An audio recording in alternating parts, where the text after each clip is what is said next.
કાંક રાજકીય કાંક કાળું છે એટલે એ લોકો ગાંધીનગર નથી જતા.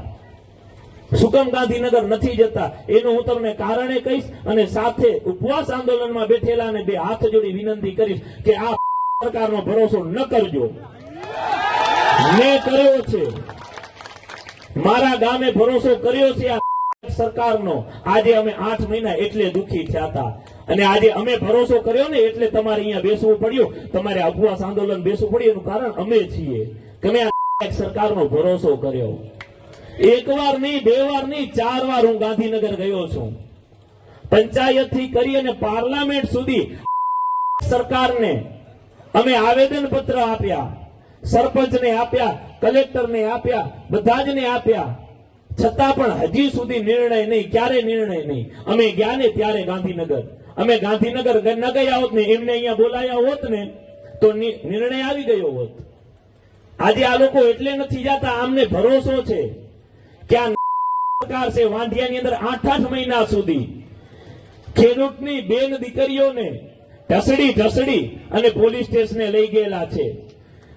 અરે આપણે એમ કહીએ, અમારા 2 મિનિટ નો સમય આપજો, કારણ કે આપણે કહીએ ને અનુભવ જો ને તૃપ્તિનો અવતાર છે.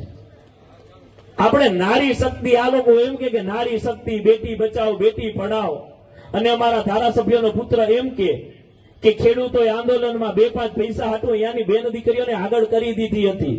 તો એ ધારાસભ્યના પુત્રને મેં ત્યારે કીધું હતું ને આજે કહું છું કે તમારી સરકારમાં કેટલી દીકરીઓને તમે, કેટલી બહેનોને તમે વિધવા બનાવી છે ને એનું લિસ્ટ મારી પાસે છે. ત્યારે આ બધું ક્યાં ગયું હતું?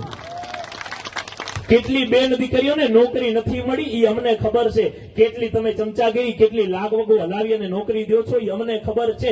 અને વધુમાં એ કહીશ કે તમે સરપંચની, ધારાસભ્યની ચૂંટણી લડવા તમારી બાયડિયાના ફોર્મ ભરો છો. નમાલા તો તમે છો, આ ખેડૂત નમાલો નથી.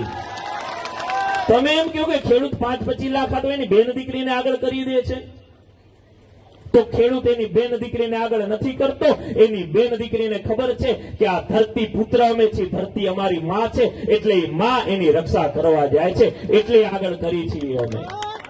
એટલે હું સાવરણીમાં બેઠેલા જેતપુર ગામના તમામ ખેડૂતોને બે હાથ જોડી વિનંતી કરું કે વાંઢિયા ગામે મેં જે ભૂલ કરી છે ને એ તમે ભૂલ ન કરજો. ગાંધીનગર આજે ન જાજો અને કાલે ન જાજો, એને જરૂર છે એ પોતે અહીંયા આવશે.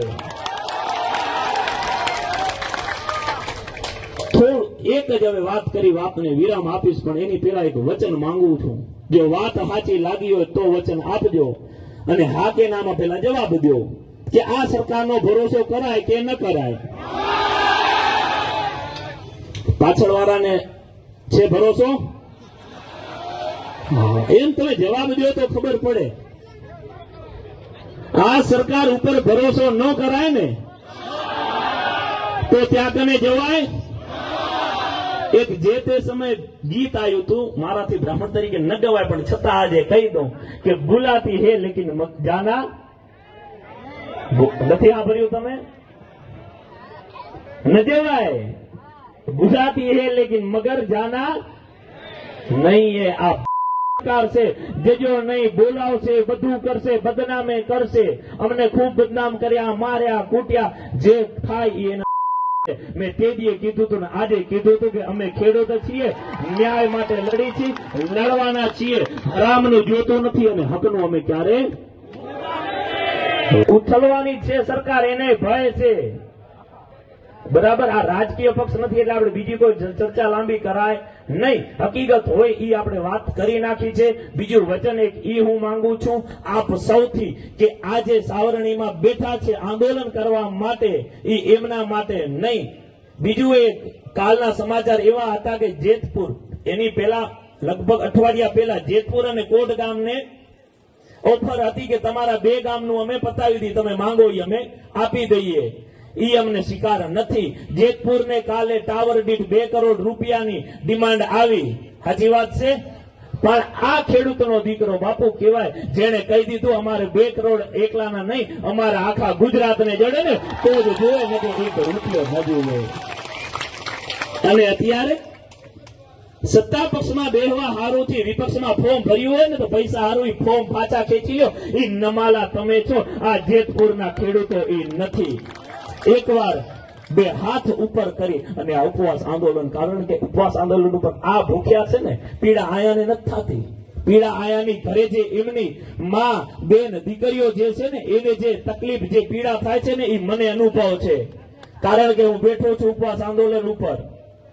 ઈ ઘરે કેવી પીડા થાય એટલે પેલા તો ઈ માં બેન દીકરીઓને વંદન દેવાય કે તે જે જણ્યા છે ને એ સુરવીરો જણ્યા છે અને તે એને લડત લડવા મૂક્યા. કે અત્યારે તો બાયડીઓ ના પાડે કે તમારા બાપનું હું દાટ્યું હોય ઘરે બેહો ને, પણ અહીંયા તો બેન દીકરીઓએ જે સાથ સહકાર આપ્યો છે એ બદલ આપ સૌનો ખૂબ ખૂબ આભાર. ક્યાંય કોઈ વાણીમાં ક્યાંય ભૂલચૂક થઈ હોય તો મને ક્ષમા કરજો. જય જવાન